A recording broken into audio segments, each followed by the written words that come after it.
I've always been fascinated by the way small acts can ripple through time, changing lives in ways we can't predict. I remember reading about an old woman who once fed 3 homeless children. A simple act of kindness that would unexpectedly change her life years later. It's a story that reminds me that even the smallest gesture can have profound consequences, echoing far beyond the moment it occurs. It makes you wonder about all the unseen connections that shape our world. Mrs. Eleanor's cart was her life, really. Smoke from the pot rose slowly, mixing with the smell of hearty soup and fresh rolls. Humble, yes, but spotless. An old metal stand, a faded canopy, a sizzling grill, and jars of ketchup and mustard lined up like little soldiers. All around her was the noise of the city, cars honking, hurried footsteps, a distant siren, and voices crossing paths without making eye contact. Her hands, those working hands with tiny little burns and tired nails, adjusted her stained apron as she served a bowl to a customer who had known her for years. "God bless you, Mrs. E," the man said, leaving a few dollars. She barely smiled. It wasn't a big smile, just one of those smiles that doesn't last long because life doesn't give you a break. "Hope you enjoy it, son," she replied. When the customer left, Mrs. Eleanor looked at the little cash box. It wasn't full. It never was. And that day, it seemed even lighter.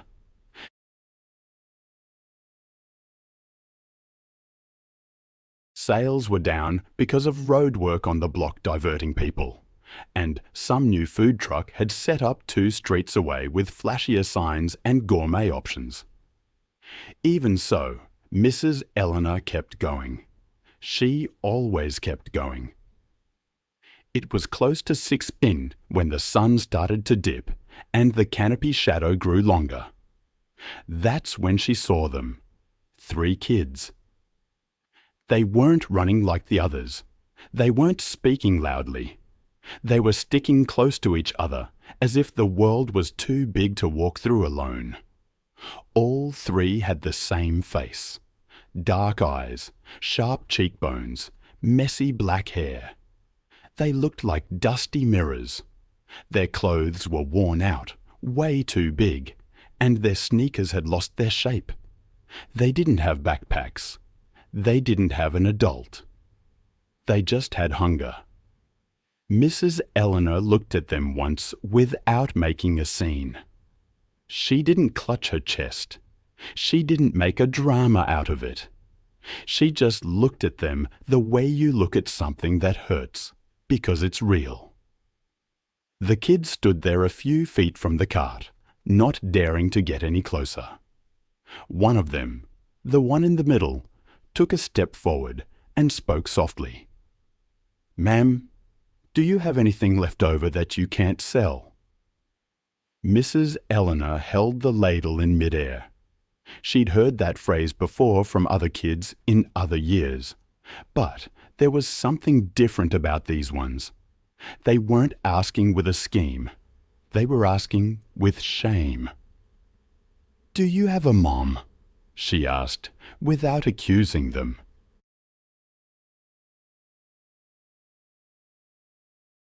The 3 of them looked at each other like the question was a physical blow. "No," said the middle one, and his voice barely cracked. "We don't." Mrs. Eleanor swallowed hard and looked at the pot. She looked at the ready bowls. She looked at the little cash box. And then she looked at the 3 children again. The one on the right looked down. The one on the left pressed his lips together as if he was trying not to cry. Mrs. Eleanor took a deep breath and made a decision. It didn't feel heroic to her. It felt simple. "Come here," she said, motioning with her hand. "Come closer. I don't bite." The 3 of them approached slowly, as if they were afraid it was a trap. Mrs. Eleanor served them 3 small portions with what was left. They weren't full bowls like for an adult, but they were hot, and when you're hungry, warmth is a promise.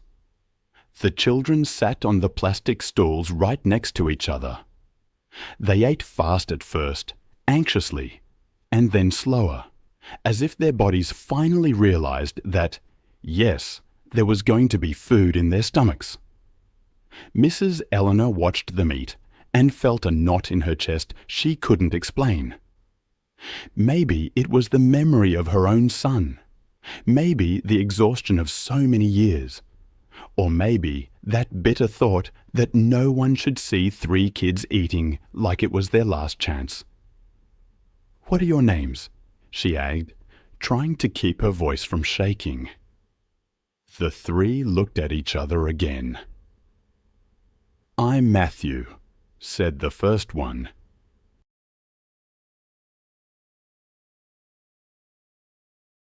"I'm Gabriel," said the second one, the one in the middle. "And I'm Daniel," said the third. Mrs. Eleanor nodded slowly, etching those names in her mind like someone guarding something they don't want to lose. "And where do you sleep?" she asked. The 3 of them looked down. "Wherever we can," Gabriel murmured. Mrs. Eleanor tightened her fingers around the ladle. She looked around. People were passing by, buying things, not looking.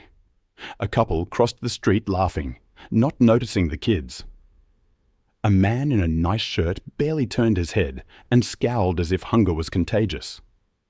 Mrs. Eleanor felt a stab of anger, and then she heard a voice behind her, cold as stone. Mrs. E, giving away food again. She turned around. It was a man from the neighborhood, one of those types who always talks like he owns the block. Mr. Roger, the one who claimed to know the people in charge of city permits. "Don't come complaining later when you don't have enough money," he added, looking at the kids like they were garbage. The triplets sat perfectly still. One gripped the edge of his bowl. Another hid his face. Mrs. Eleanor straightened up even though her back hurt. "I'm not complaining," she said firmly, "and they are eating." Mr. Roger let out a little laugh. "You're going to fill your cart with vagrants," he muttered, "and then the inspectors come and that's it. Goodbye." Mrs. Eleanor held his gaze without lowering her head. "Let them come," she said.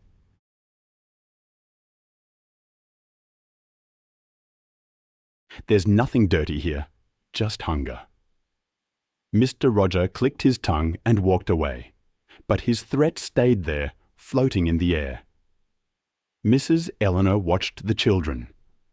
Matthew looked at her like he couldn't understand why anyone would stand up for them. Gabriel swallowed slowly. Daniel tightened his lips with held-back rage. Mrs. Eleanor lowered her voice. "Eat up," she told them, "and when you're done, tell me where you're going. I won't rest easy if I just let you go like this." The 3 looked at each other, and for the first time, their eyes showed something more than hunger. They showed a tiny hope, like a flickering flame. I didn't know it then, but in that instant, with 3 simple bowls and a firm sentence, Mrs. Eleanor had just done something the world doesn't easily forgive or forget. Feeding 3 homeless children was an act of kindness, but it was also, without meaning to, a promise. The street remained the same, cars passing, people buying without looking, the grill letting out that sizzle that sounded like a tired heart. But for Mrs. Eleanor, the afternoon wasn't the same anymore. Not since the 3 kids sat on her plastic stools. Matthew, Gabriel, and Daniel finished their portions with care, as if they wanted to stretch the warmth of the food so it would last longer. They didn't ask for more, not because they didn't want to, But because they were too embarrassed, Mrs. Eleanor grabbed a napkin and held it out to the one in the middle.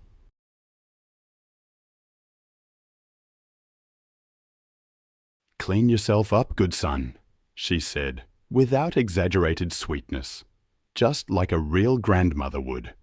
Gabriel nodded, lowering his gaze. "Thank you, ma'am," he murmured. Mrs. Eleanor picked up the bowls slowly, looking at their small hands. A child's hands, but with street marks, a scratch on the knuckles, broken nails, fingers a little swollen from the cold of sleeping wherever. "Right then," she said, resting the bowls on the tray. "Where do you go when the sun goes down?" The three looked at each other like they were agreeing without speaking. "Under the overpass," Matthew said, almost voiceless. Mrs. Eleanor felt a lump in her throat. The overpass was a known place. Shadows, cardboard, dampness. The city had those corners where people disappeared without anyone noticing. "And why aren't you in a shelter?" she asked. Daniel tightened his mouth, suspicious. "They separate us," he said directly. "They say that's the rule." Mrs. Eleanor frowned. "And you won't let them?" Gabriel shook his head with a sad stubbornness. "If they separate us, we won't find each other again," he said. He swallowed hard. "And being alone is worse." Mrs. Eleanor stayed quiet for a second. She looked at the pot, looked at the street, looked at her little cash box, and felt a silent rage toward those kinds of rules made from a desk and applied on the skin of children. She said,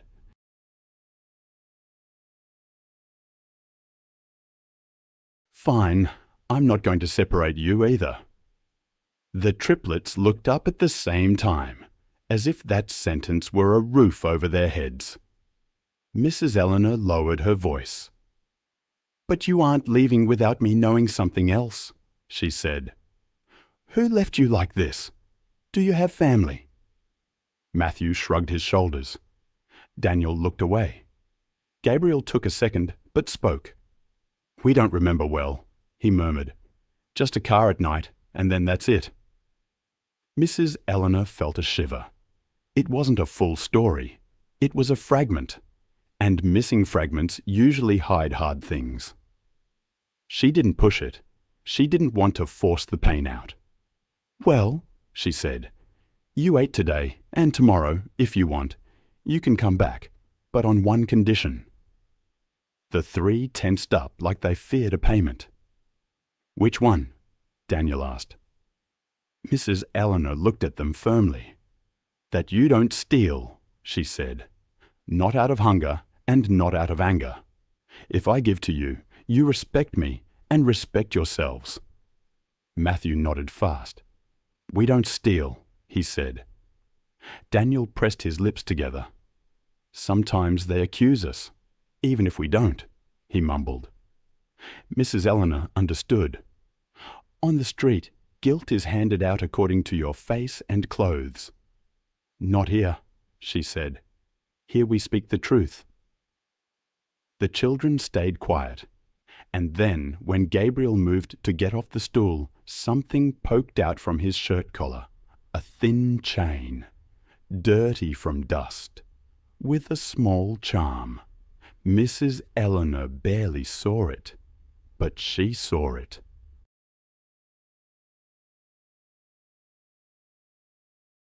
It was a metal charm, simple, with a very specific shape. 3 little rings linked together like a family bond, or 3 stars in a cluster. Mrs. Eleanor froze. She had seen that symbol before, not on the street, but in a place that didn't match a homeless child. "Hey," she said softly, "that little pendant. Where did you get it?" Gabriel touched his chest instinctively, as if protecting it. "It's mine," he said suspiciously. "I had it from before." Mrs. Eleanor swallowed hard. "From before being on the street?" Gabriel nodded. Matthew and Daniel got closer, as if the charm was something sacred. "All three of us have one," said Matthew, pulling down his shirt collar to show his. Daniel did the same. The three charms were identical. Mrs. Eleanor felt her heart skip a beat. It wasn't common. It wasn't something bought at a flea market. It was a symbol of someone who had money or family, or a place where they order matching things made for three matching children. Mrs. Eleanor looked at the symbol again, and something in her memory moved like a creaky door. She remembered an old news article from years ago. A missing persons poster stuck on a lamp post near the market. Three alike, a desperate family, a phone number, a reward offered, and a small logo in the corner. That same one with 3 linked rings. Mrs. Eleanor felt the blood drain from her fingers. "What's wrong?" Daniel asked, seeing her look so serious. Mrs. Eleanor swallowed hard, trying not to scare them.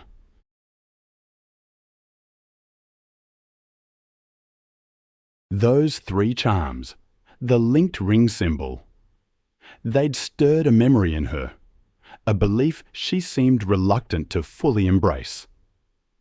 Matthew, Gabriel, and Daniel stayed close, not daring to cross the street, as if they had finally found a place where they wouldn't be chased away. They watched, cautious, huddling together at the slightest approach. Mrs. Eleanor handed them water, her concern evident. Then that dry laugh cut through the air. Mr. Roger, flanked by 2 men who carried themselves with an air of impunity, approached. He smiled, a smile that promised a debt collection he'd relish. "Mrs. E," he began, dripping with false concern. "What a big heart, giving free food to strays. Don't come crying to me later when they take your cart away." The triplets froze.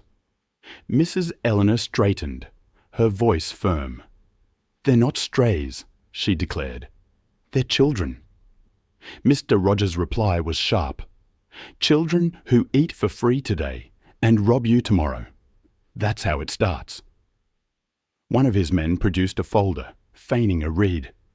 "We received a complaint," he announced, "for unsanitary conditions and obstruction of a public sidewalk." The word unsanitary hung in the air. A weapon. Mrs. Eleanor stood her ground. "My cart is clean," she insisted. But she knew, as I know from my own experience, that when someone arrives determined to find fault, they will. Mr. Roger pressed his advantage.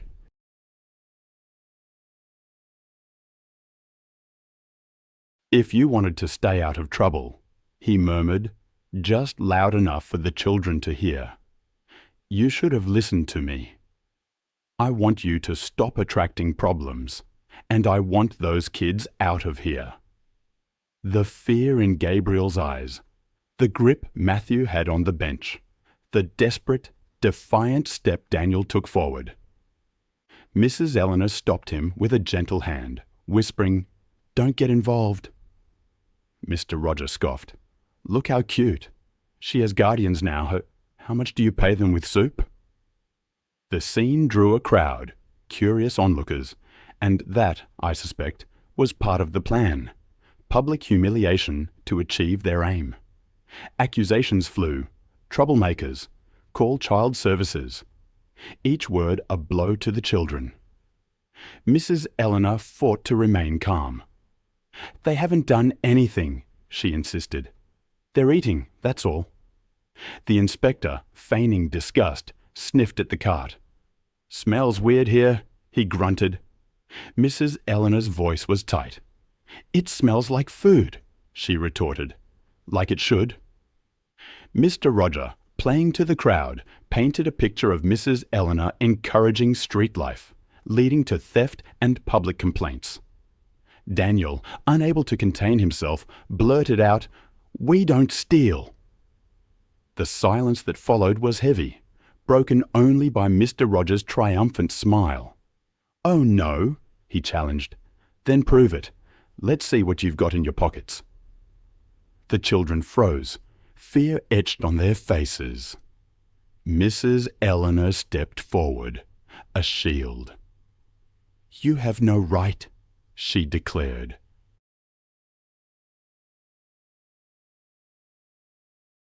The man with the radio countered, "We do have the right if there's suspicion." The crowd murmured, the word suspicion igniting their prejudices. Mr. Roger, seizing the moment, raised his voice. "Mrs. E, don't be difficult. Either you run them off, or I run them off with the real authorities." Mrs. Eleanor felt the weight of the world on her shoulders. And then she saw it.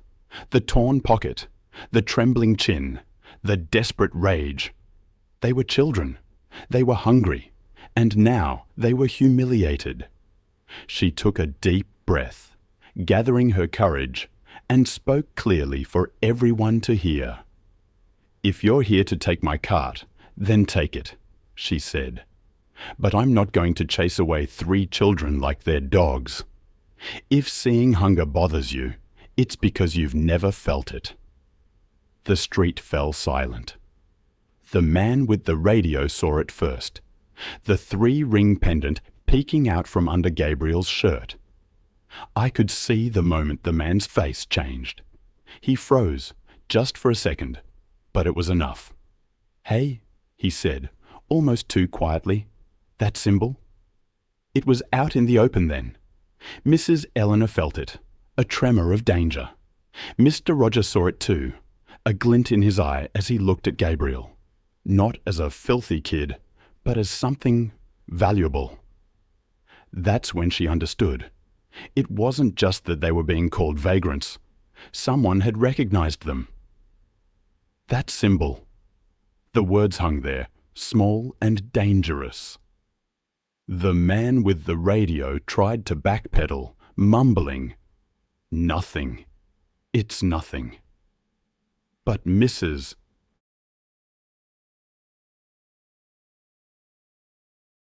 Eleanor stepped in front of the children, shielding them. "Enough," she said firmly. "T, no crime here." Mr. Roger just laughed, a calculating sound. "Mrs. E, I just want to help you," he said, but she saw through him. They left, but not in a hurry. That slow, deliberate walk that said, "I saw something, and I'll be back." As they turned the corner, Mrs. Eleanor let out a breath she'd been holding. "Ma'am," Matthew murmured, "we're leaving." But Mrs. Eleanor, looking at the street, the cart, the setting sun, made a decision. "Today, you are not leaving my side," she said. "Not to the overpass, not anywhere." Gabriel's eyes widened. "But if we stay, they'll shut down your cart." Mrs. Eleanor gripped her ladle. "The cart can be lost," she said. "You cannot." Daniel lowered his gaze. "We don't want to be a burden." Mrs. Eleanor looked at him. "You aren't a burden," she said. "You're children." The afternoon passed, customers came and went, and the children stayed close, watching. And in that watching, Mrs. Eleanor saw something. They weren't street kids in the way people usually think. They had the knack for enduring, not stealing. They had a code, an internal compass, even if they didn't know where it came from. When night fell, Mrs. Eleanor closed up the cart. "Come on," she told them. "Let's walk." The boys looked at each other, suspicious. "Where to?" Gabriel asked. "To my apartment," Mrs. Eleanor said. "It isn't big, but at least it doesn't leak." They froze.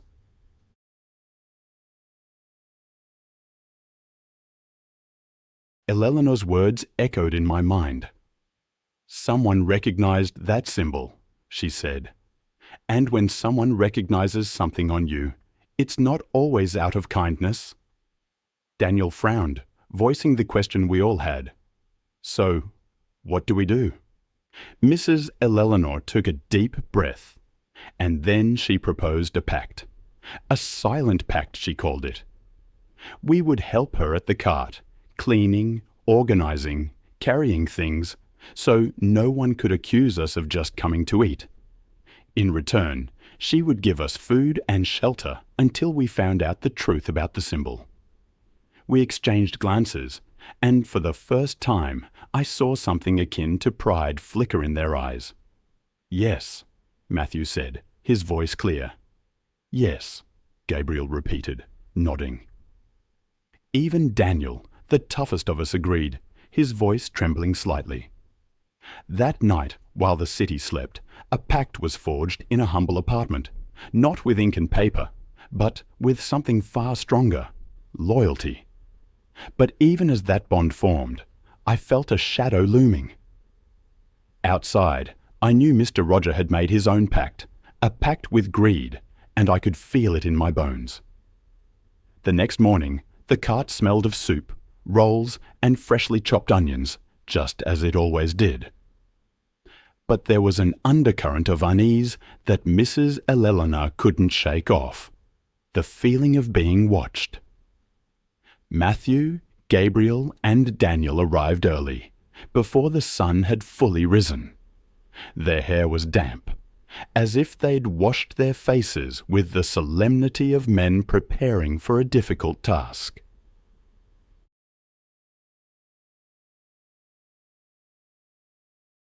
Without a word, they began to help, arranging stools, cleaning the grill, and carrying a bucket of water that seemed far too heavy for Daniel. Mrs. Eleanor watched them in silence, a mixture of pride and fear in her eyes. "Easy with that, son," she told Daniel, noticing the strain on his back. "I don't want you getting hurt." Daniel nodded stubbornly, as if he didn't know how to accept being cared for. Throughout the morning, people stared at us, some with discomfort, others with pity. Some even bought things just to gawk, as if the cart were a stage. And then, in the midst of the activity, Mr. Roger appeared on the other side of the street. He didn't approach, but leaned against a wall, watching, his smile reaching his lips, but not his eyes. Mrs. Eleanor felt her blood run cold. "Don't look at him," she whispered to us. "Just keep working."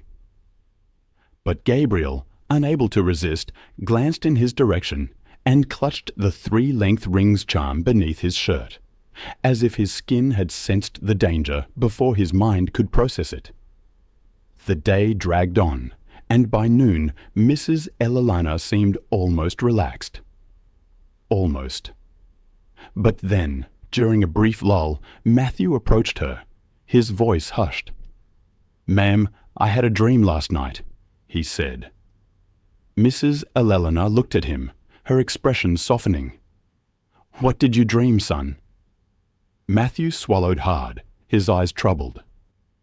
"I dreamed they were calling us by another name," he murmured. "Like we had fancy last names." Mrs. Eleanor's face paled.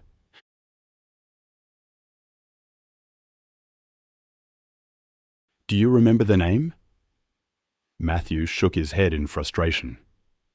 "It slips my mind, but I heard a song, and it smelled like expensive soap, just like Gabriel said." Mrs. Eleanor paused, stroking his hair awkwardly, like someone unaccustomed to tenderness. "The important thing is that you're here with me," she said gently. Matthew looked down and nodded, but the moment of peace was fleeting. At 1:30, as the sun beat down and the street seemed to doze, a white SUV braked half a block away, followed by another, then a patrol car moving slowly, without sirens, as if to appear normal. Mrs. Eleanor's heart leaped into her throat. "Don't move," she told us urgently. "Stay glued to me." We instinctively huddled closer, as if we knew this kind of danger all too well. Two people in vests, carrying folders, emerged from the SUVs, one with an ID badge dangling around their neck. The patrol car parked nearby, a police officer observing without rushing. And then, as if the world conspired to confirm our worst fears, Mrs. Eleanor saw Mr. Roger walking behind them, wearing an expression that said, "I brought them." The woman in the vest spoke first, her voice official. "Good afternoon. We're here regarding a report of minors in a street situation, presumed health risk, and possible exploitation." Mrs. Eleanor's face flushed. "Exploitation?" she repeated, incredulous. "I fed them." The man in the vest held up the folder.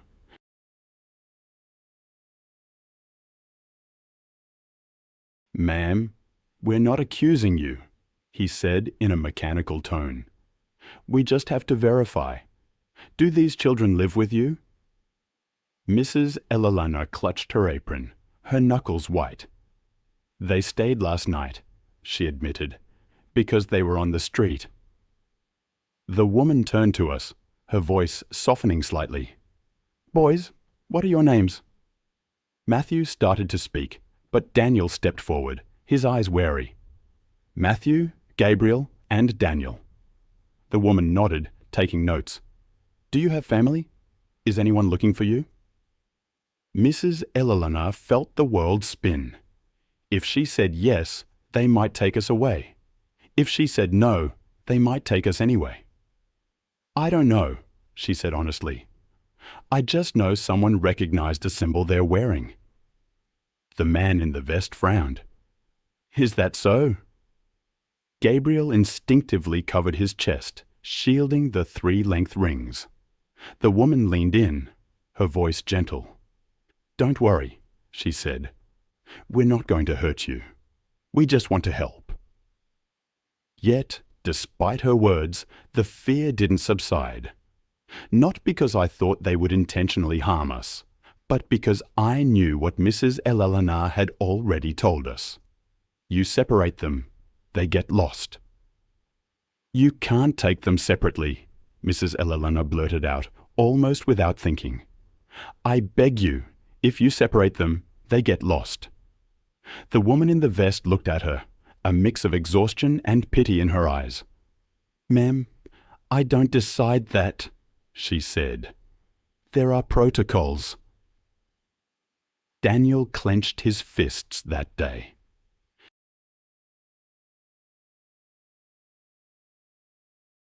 I remember that detail so vividly, the sheer frustration and helplessness in that simple gesture.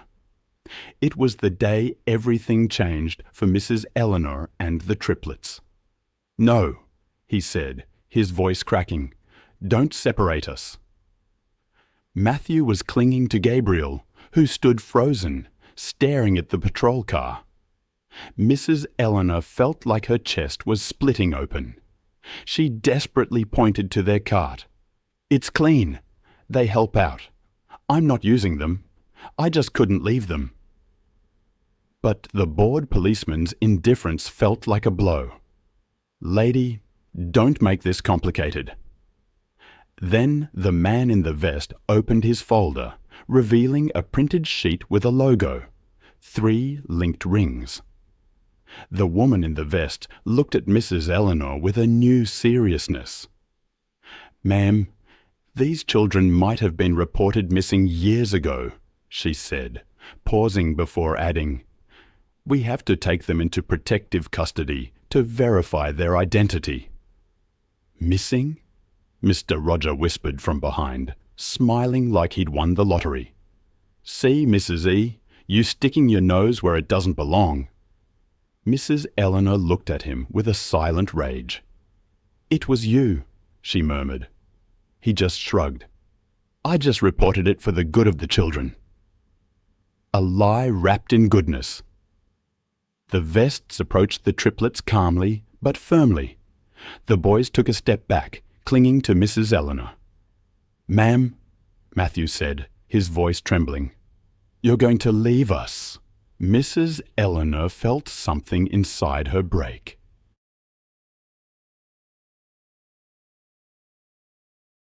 "No," she said, swallowing hard. "I'm not going to leave you." The woman in the vest offered, "You can come with us to the office if you want, but you can't stop the custody order." Mrs. Eleanor nodded fast.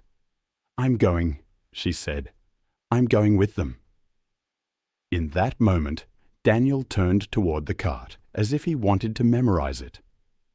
Gabriel squeezed his pendant. Matthew looked at Mrs. Eleanor like someone holding on to the only thing they had. They put them in a van, all together for now.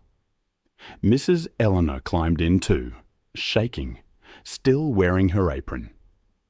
As the door closed and the vehicle started, she saw Mr. Roger on the corner, watching them leave with satisfaction. Mrs. Eleanor pressed her lips together, understanding it wasn't help. It was a move. Someone had activated something big, and now the children were no longer under her watch. In seconds, she lost what she had barely started to care for. The street went back to its noise as if nothing had happened. That was what hurt the most. The same distant siren, the same market calls, the same sun hitting the sidewalk, and Mrs. Eleanor's cart standing there empty. The pot turned off, the stools arranged with no one on them, the grill cold. The children had gone in a white van under protective custody, a clean-sounding word that felt like theft. Mrs. Eleanor tried to follow up that same day. She went to offices, asked, begged, gave her name, her address, her story.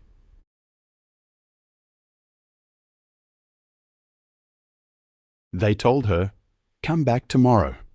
They told her, "The system is down." They told her, "It's under review." They quoted protocols at her.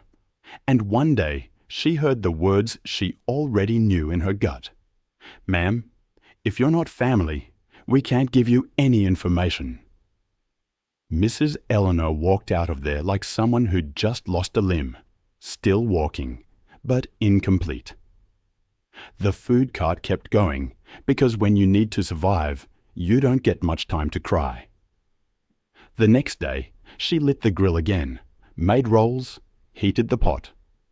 But every time she heard little footsteps getting closer, her heart would light up and then go dark because it wasn't them. Matthew, Gabriel, Daniel. Their names stuck in her like 3 sweet thorns. Weeks went by, then months. Mrs. Eleanor invented routines just to keep from going crazy, sweeping the same patch of sidewalk, scrubbing the same spot on the cart, saving 3 extra napkins just in case they came back. Sometimes, without thinking, she'd push 3 stools together. Then, when she realized what she'd done, she'd pull them apart fast, ashamed of her own hope. In the neighborhood, people talked for a couple of days, and then they forgot. "Good thing they took them," some said. "Gets rid of the trouble." Others whispered that Mrs. Eleanor had gotten too attached. And that was the worst part, that they called it getting attached, when what she did was protect them. One afternoon, Mr.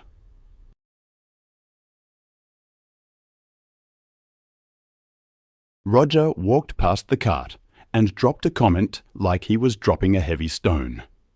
"See," he said, smiling. "In the end, everything works out when you do the right thing." Mrs. Eleanor looked at him with silent hatred.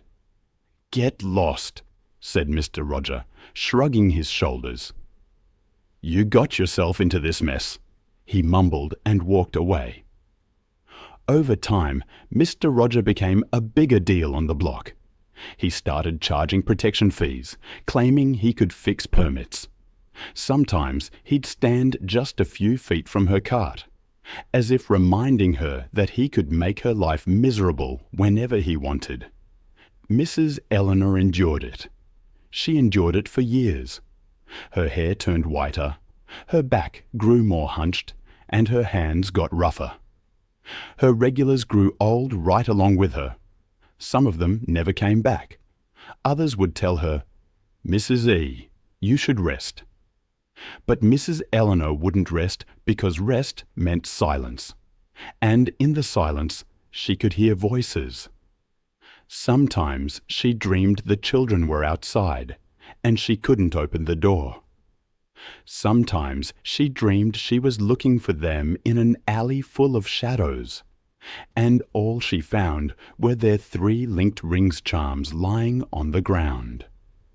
In a box in her apartment, she kept the little that remained of them: a folded napkin with a ketchup stain, a cheap plastic spoon that Gabriel had used, and a drawing Matthew left her one morning, a food cart with 3 stick-figure kids. She guarded it like it was gold.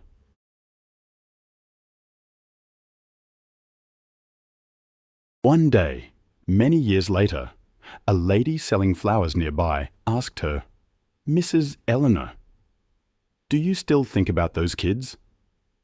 That's what Mrs. Eleanor was asked once.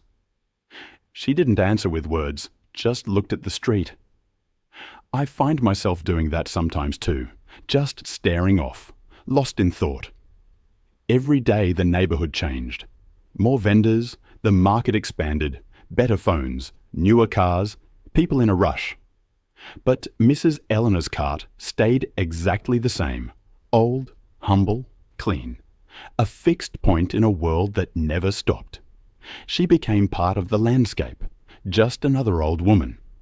Then one random Friday, when the sun was high and the air smelled of oil and rolls, Mrs. Eleanor heard a sound that didn't belong on her block. A roar. Not a motorcycle, not a truck, but a refined, expensive roar. The people around her turned to look first, but she didn't. She kept serving out of habit until the noise got so close that the sidewalk vibrated. Mrs. Eleanor looked up and saw 3 shiny cars, low, aggressive, like animals from another world. 3 Teslas braked. The street went silent. Mrs. Eleanor felt the ladle slip a little in her hand because in that instant, without understanding why, she knew life was about to collect on an old debt. The 3 sleek Teslas sat motionless in front of the cart, as if the world had hit the brakes with them. The street filled with eyes. People who usually walked past without looking stopped now, raising their phones, whispering.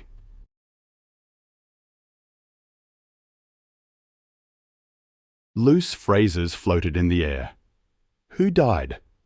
What are they going to buy here? No way. They know Mrs. E. Mrs. Eleanor held the ladle with a trembling hand, not from excitement yet, but from fear. Because in her life, whenever something shiny appeared suddenly, it almost always brought bad news.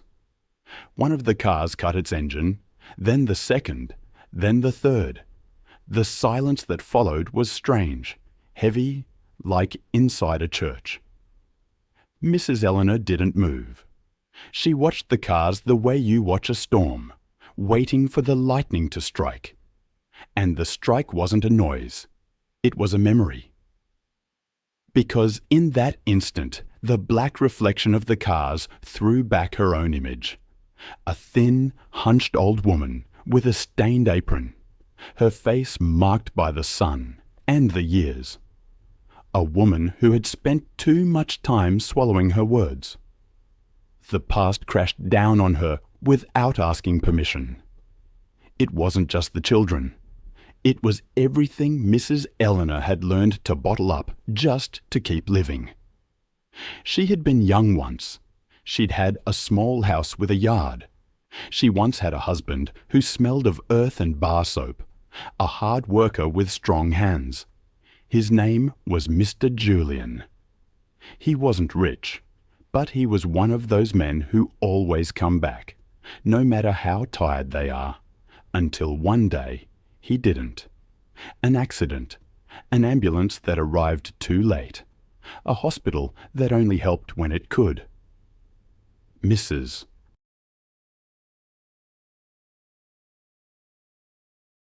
Eleanor watched him fade away without the money to buy miracles, and she was left alone with life weighing heavy in her hands. Then came her son, her only son, Stephen. Stephen was her pride and her fear.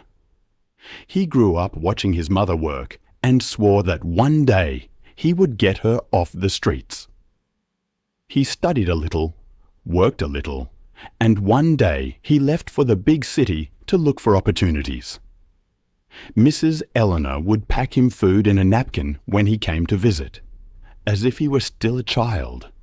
But the city doesn't forgive those who go without someone watching their back. Stephen got into a bad job with bad people just for a while, he told her over the phone, just to save up and come back.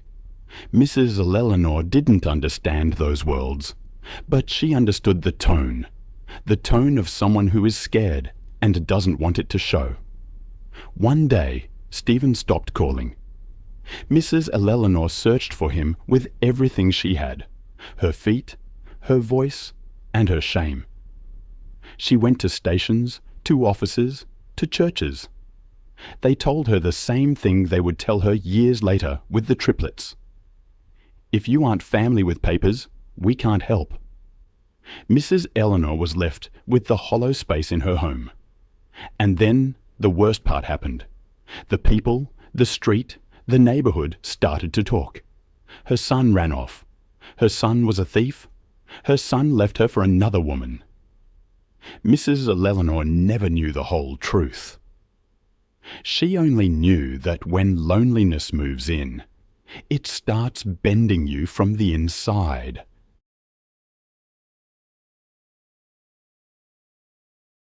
That's why when she saw Matthew, Gabriel, and Daniel that afternoon starving, it wasn't just kindness.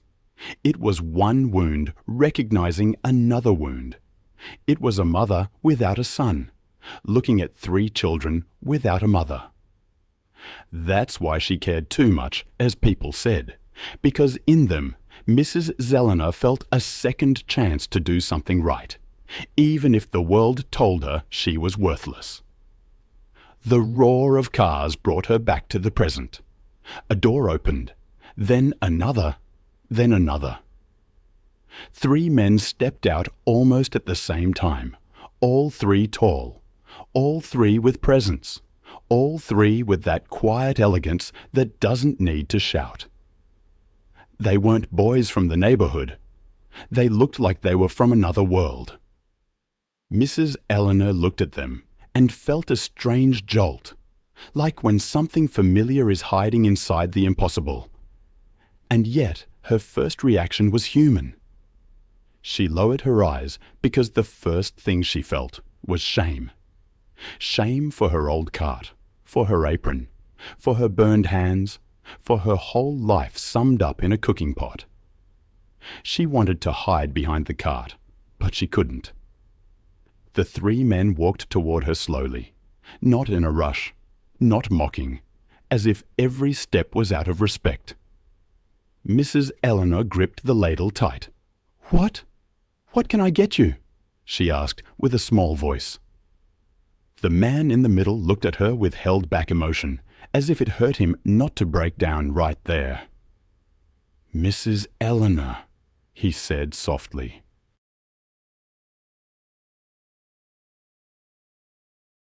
She looked up, and in that gaze something opened, an invisible thread. Because those eyes were the same ones she had seen on 3 dirty faces years ago under her canopy. Mrs. Eleanor felt her chest fill with air and then empty out. She didn't say anything. She couldn't. The 3 men stopped in front of the cart, and the one in the middle. I remember reading a line once that split my world in 2. It was a simple sentence, really, but it carried the weight of a lifetime. We didn't forget you. In that moment, standing there amidst the smoke and the sleek cars, Mrs. Elelana felt her knees weaken. The names echoed in her head: Matthew, Gabriel, Daniel. She couldn't dare to believe it, not after losing so much. A heart that has known such loss learns only to suspect even miracles. The street transformed into a stage, the air thick with anticipation. People recorded, some shamelessly close, others pretending to shop, all watching. Matthew, Gabriel, and Daniel, as if by instinct, positioned themselves around her cart, protectors flanking their charge. "Who are you?" she managed, her voice trembling. The one in the middle stepped forward, his voice soft yet firm. "First, if I may," he said, "we can talk without so many eyes on us." But as she looked around, fear, that old familiar fear, began to creep back. The same fear from when they took the children. The fear of protocols and papers, of those in charge.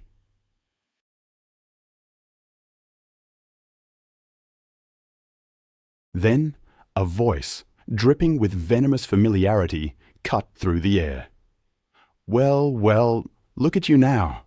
Looks like you hit the jackpot, Mrs. E." It was Mr. Roger, his smile never quite reaching his eyes, his presence an unwelcome intrusion. He postured as if the street still belonged to him and raised his voice, dripping with false pleasantries. "You help the community, right? And then the rewards come rolling in." "Get out, Roger," Mrs. Elelana said, her voice dry. He chuckled, pretending innocence. "Just here to say hello and to ask something." He turned his attention to the three men. "You guys own those fancy rides? 'Cause around here, you need permits to park like that." Matthew met his gaze, unflinching. "We're not here to park," he said. "We're here to see Mrs. Eleanor." Mr. Roger feigned respect, but his words were laced with menace. "Look, Mrs. E, I don't want people saying later that I didn't look out for you. There are rules here, and if money's involved, well, you know, there are fees." "Fees?" Extortion with a smile. Gabriel took a step toward Mr. Roger. "You're charging fees to an old lady." Mr. Roger laughed, acting as if it was nothing. "Don't get confused, young man," he said. "I don't charge. I help manage things. Keep everything in order here." Daniel's gaze was cold. "And did you help the day they took 3 kids away too?" The tension was palpable. Mr. Roger blinked, a flicker of unease betraying his facade.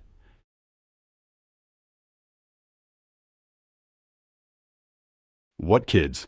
he asked, feigning ignorance. "I don't even remember." The triplets exchanged a look, a silent confirmation of an old suspicion. Matthew spoke calmly. "We remember." A murmur rippled through the crowd. Mr. Roger threw his hands up theatrically. "Oh no," he said. "Don't go trying to blame me for things now. I'm a decent citizen." Mrs. Elelana stepped forward, trembling with rage. "You pointed them out," she whispered. "You brought those people here." Mr. Roger's smile hardened. "Mrs. E, don't get yourself into trouble. It's in your best interest not to stir up the past, especially now that there's money involved." His words were a punch, a threat disguised as a warning. He saw an opportunity. Matthew's voice was firm. "There's no money involved here. There's a moral debt, and you're not going to cash in on it." Mr. Roger shrugged, his gaze darkening. "Look, young man, I don't know who you are, but this block has an owner, and that owner is the law. If I make a call, inspectors show up, and it's bye-bye cart, and Mrs. Eleanor is too old to be dealing with shocks." Fear cold and sharp, gripped Mrs. Eleanor. It was true. Inspectors always appeared when Mr. Roger wanted them to. Gabriel leaned in, his voice soft and reassuring. "Don't be afraid," he said. "You're not alone today." His words brought a bittersweet ache, a reminder of the years of loneliness that had forced her into submission. Daniel gave Mr. Roger a cold stare.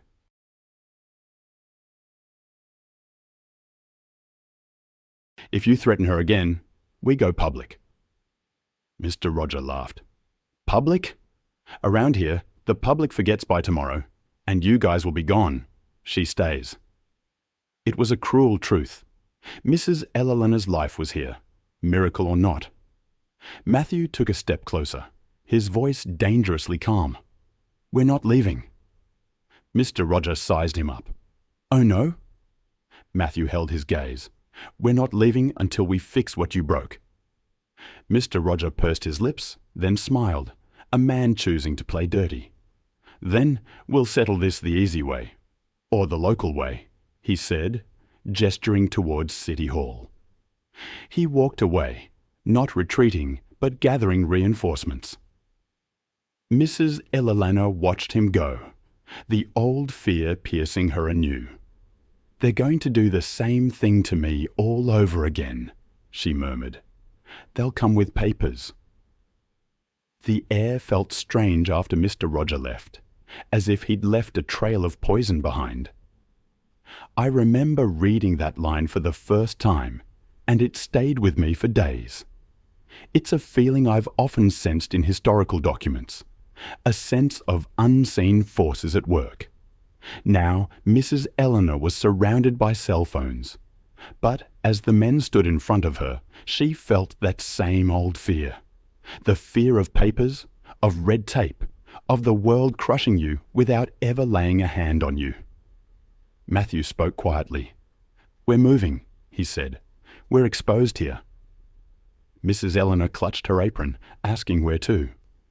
Gabriel looked at the cart, the pot, the grill. "First, let's close this up," he said.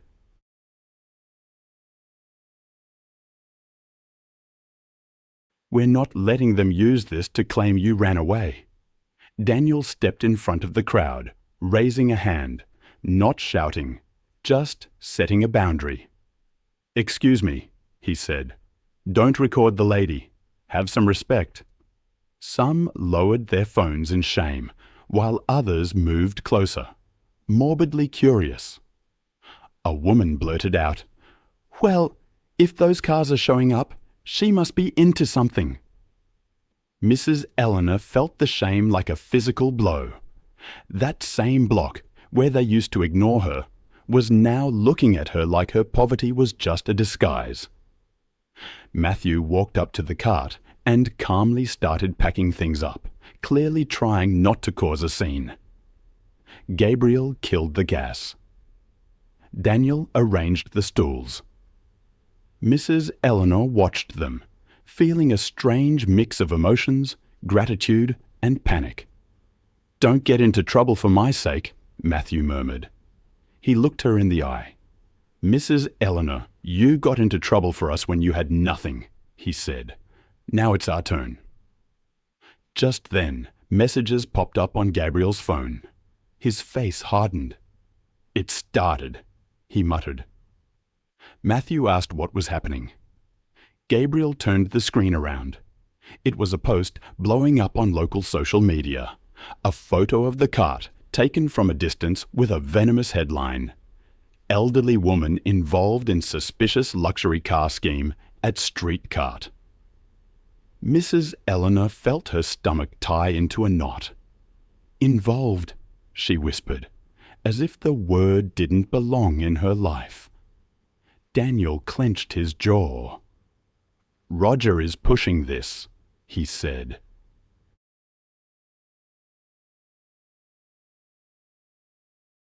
"And if it sticks, inspectors and police will be here tomorrow with a reason." Matthew looked at Mrs. Eleanor, serious. "Is your permit up to date?" he asked. Mrs. Eleanor lowered her gaze. I have what I've always had, she murmured. I pay what they ask, so they let me be. Gabriel tensed up. Roger charges you. Mrs. Eleanor hesitated a second, then nodded, ashamed. A fee? She said. If I don't, they shut me down. That's how it works here. Matthew closed his eyes for a moment, holding back the rage. Then it's not just gossip, he said. It's extortion. Daniel looked toward the street like he could already see the guys in vests coming. And Roger isn't satisfied with his cut. Now he wants to use you guys, he said. At that moment, Mrs. Eleanor heard a phrase that cut off her air. It came from two men standing nearby, whispering, "Must be some old scam. That's why she's getting those cars." Mrs. Eleanor felt like crying, but she swallowed the tears out of habit. The shame made her want to disappear. Matthew noticed, and that's when the shift happened. He wasn't just a man with money anymore. He was someone with a debt in his heart. "It's over," he said, and his voice wasn't soft anymore. Gabriel looked at him. "What are you thinking?" Matthew lifted his phone and dialed. "We're going to do what's never done here," he said. "Call the top." Daniel raised an eyebrow. "Who?" Matthew answered without showing off, just with decision.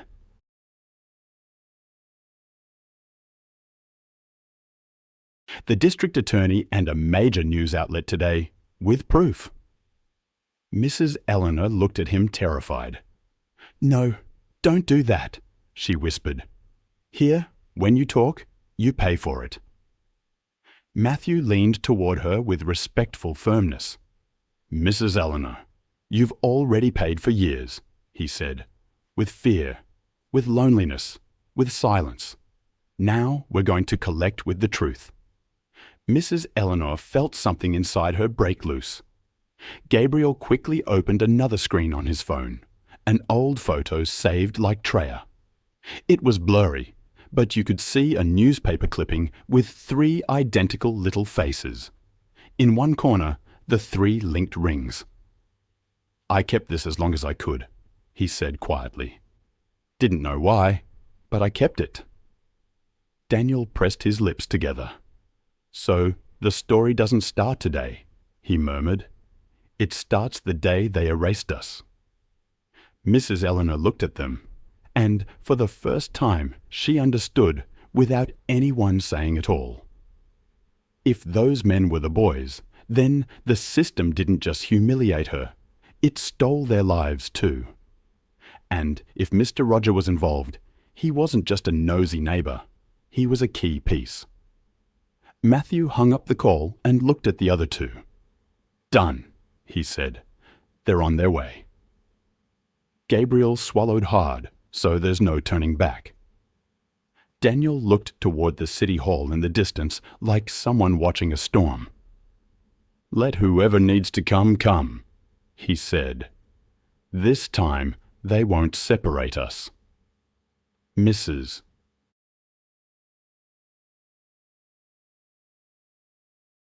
Eleanor squeezed her apron, trembling with the block full of eyes on her. Because the shame was already running through the city, and what was coming wasn't just an inspection. It was the final attempt to bury her in a rumour. It didn't even take an hour. The rumour was already in several groups on neighbourhood pages in venomous comments. And when people smell blood, they become experts at inventing. Mrs. Eleanor tried to keep working out of pure habit, but her hands were shaking. Every customer who approached brought a different look: curiosity, suspicion, morbid fascination. The cart that was always invisible now was... I remember the day they came. 2 men in vests, a woman with a tablet, and a patrol car creeping slowly behind. No sirens. It was almost a replay of that day years before, only now there were more phones recording everything. The shame of it all almost choked Mrs. Eleanor. But Matthew was there, whispering, "Breathe. Today, they don't step on you." The woman in the vest spoke in that bureaucratic monotone. "Mrs. Eleanor, we are here for a verification. Report for irregular activity, possible suspicious dealings, and obstruction of the public sidewalk." Gabriel stepped forward, calm but firm. "Suspicious dealings? With what proof?" The man with the folder brandished a printed paper, the rumour post, screenshots and all. "We have citizen complaints." Daniel's laugh was short, cold. "That's not a complaint."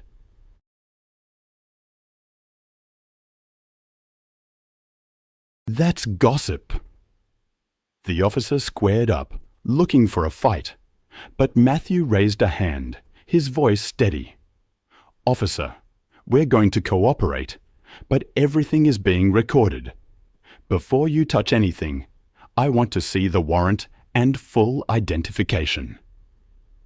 The guy in the vest shifted, uncomfortable. "There's no need to get like that, son." Matthew stared right through him. "Tia need, because this lady has been extorted for years, and this smells like a setup." The word extortion hung in the air, changing the atmosphere. The crowd murmured. The inspectors exchanged glances. And then Mr. Roger appeared at the end of the street, as if he owned the whole scene. He watched, a cocky look on his face. Daniel pointed him out, just a slight movement of his chin. "There's the guy collecting the cut." Mrs. Eleanor looked down, trembling. "What cut?" the woman in the vest asked, her brow furrowed. Gabriel pulled out his phone, showing old messages, names, small transfers, photos of papers without official stamps. "Payments," he said, "so they don't shut her down every month for the permit." The inspectors froze. The police officer shifted his stance. Matthew spoke directly to them. "We've already notified the district attorney. They're on their way. If this is legal, great. If it's a charade, it all falls apart today." The man with the binder swallowed hard. "We don't have to wait for anyone." Matthew smiled faintly. "Oh, yes we do."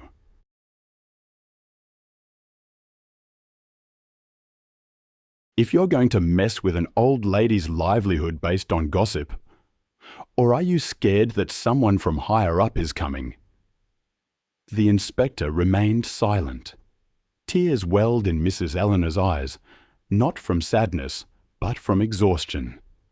Years of paying out of fear. Finally, someone was saying it out loud. Then a car pulled up nearby. Not a sleek Tesla, but a regular car. A man stepped out, his badge visible, 2 people behind him. "Good afternoon," he said. "State oversight. Who's in charge here?" The street went ice cold. Mr. Roger took a step back, and Mrs. Eleanor realized this was it, the final push. Either the system would crush them again, or he would finally be exposed, just like Dodd. The man from State Oversight walked straight to the cart, his eyes on the badge on display. No rush, no smile, just that official tone, finally on the right side. "Who requested the intervention?" he asked. Matthew raised his hand. "We did. We have evidence of extortion and staged inspections." The woman in the municipal vest shifted uncomfortably. The man with the binder swallowed hard. The cop glanced sideways at his partners, wondering what mess they'd dragged him into. Mrs. Eleanor was trembling, but she stayed on her feet. Her knees burned, her heart pounded. Years of enduring, just to keep her block. And today, on that same block, everything was about to come out. The state agent looked at the inspectors. "IDs," he ordered.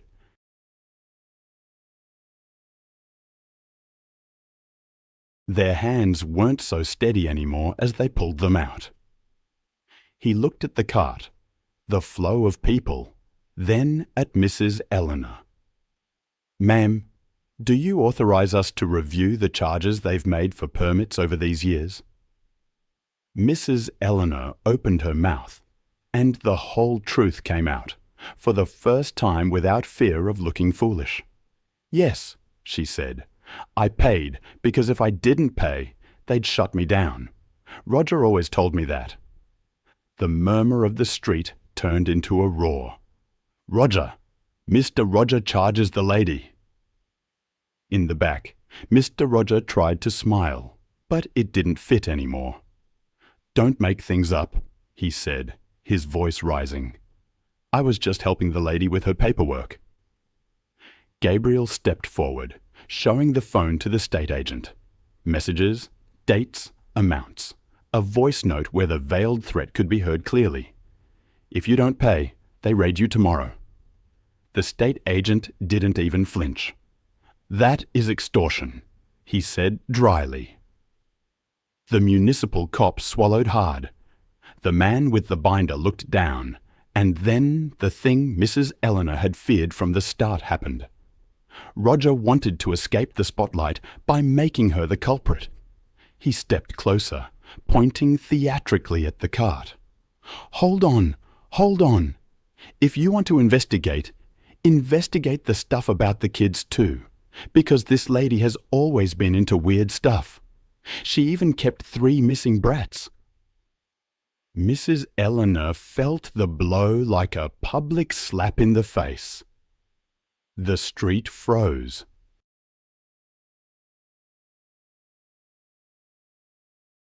The state agent looked at him without emotion. "What, kids?" Mrs. Eleanor swallowed hard, her hands shaking. Matthew spoke for her. "Us," he said. Silence. Gabriel and Daniel stood at her sides, as if holding up the air around her. "Officer," Matthew continued. I still remember the tremor in Mrs. Eleanor's voice as she spoke the word us. It was a miracle, she said later, a word spoken out loud after all those years. The crowd looked at the 3 men, Matthew, Gabriel, and Daniel, with new eyes. Them? Those are the kids? The state agent, ever the professional, pressed for proof. And one by one, the brothers produced them. 3 identical metal charms, 3 linked rings, each worn on a chain around their necks. Mrs. Eleanor's tears rose, unbidden. Matthew's voice cracked as he looked at her. "You fed us when nobody else would," he said. "You gave us a roof over our heads. You defended us. You are the closest thing to a family we had." She pressed a hand to her chest, unable to speak at first, then finally breaking with that silent weeping that comes after years of holding it all in. "I looked for you," she whispered. "I looked for you so hard. Nobody would tell me anything. They told me I wasn't family, and I was left with nothing but your absence." Daniel lowered his head, fighting back his own rage. "They separated us for a while," he admitted.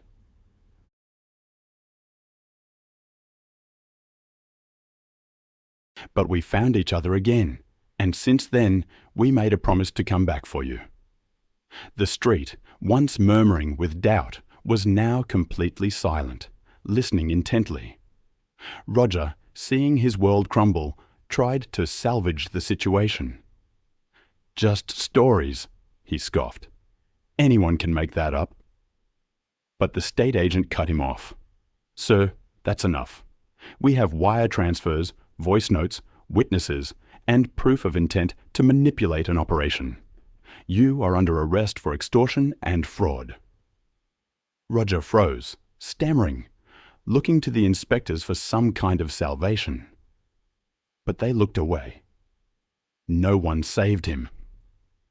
The police officer stepped forward, and poetic justice was served.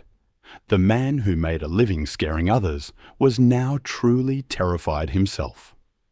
He screamed, kicked, and demanded to speak to someone higher up, but his power evaporated the moment someone dared to call him out.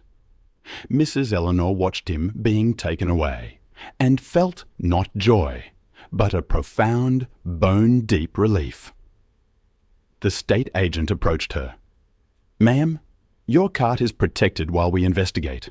Nobody is going to shut you down for this, and if you wish, you can file a formal complaint about the payments." She nodded, her voice still broken. "Yes," she managed to say. "No more living in fear." Matthew took her hand, his elegant hand covering her rough one. It was a stark contrast, and it hurt in a beautiful way. "You won't live with fear anymore," he promised.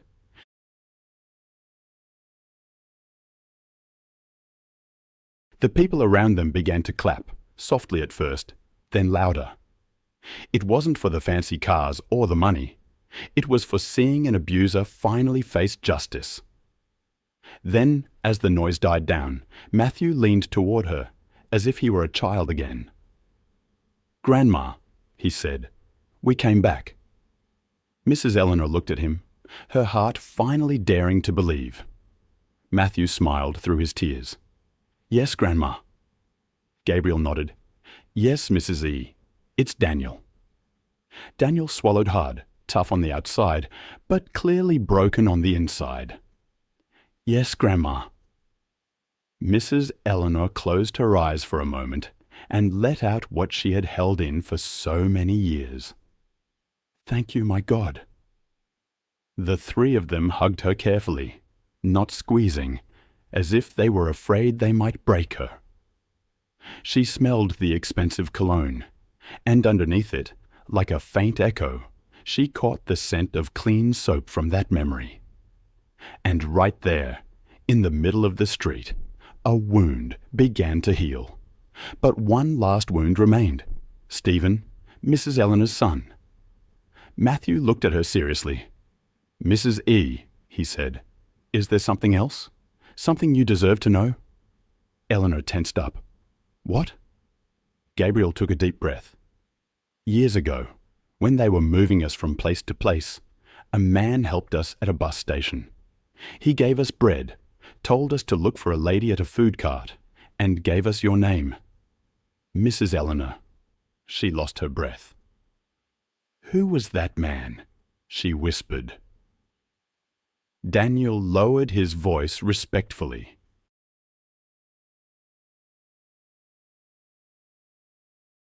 His name was Stephen. The world stopped for Mrs. Eleanor. "No," she murmured. "My son." Matthew nodded, his eyes wet. "We found him years later," he said. "He was sick. He managed to tell us that you looked for him, that he regretted leaving, and that one day he wanted to come back too." Mrs. Eleanor trembled all over. "Is he alive?" she asked, clinging to a fragile hope. Gabriel looked down. "No, Mrs. E," he said softly. "But he died knowing that you loved him. And he asked us one thing, that if we ever found you, we tell you the truth, and thank you for never stopping being a good person." Eleanor wept. Not a loud, scandalous cry, but a quiet weeping like rain. And in those tears, the final thread was closed. The uncertainty. Matthew hugged her again. "You didn't lose your life by being good," he said. "You won it. You won us." Days later, Mrs. Eleanor's cart was still on the block, but no longer out of necessity, but out of identity. The triplets didn't whisk her away to a mansion to show her off. They fixed up her small apartment, set up security, renovated her cart, and bought her a cozy legal kitchen with all the paperwork in order, all without taking away her place.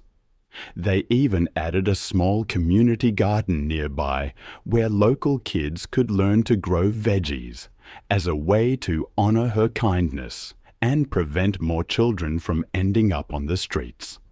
Roger faced charges. The inspectors were investigated.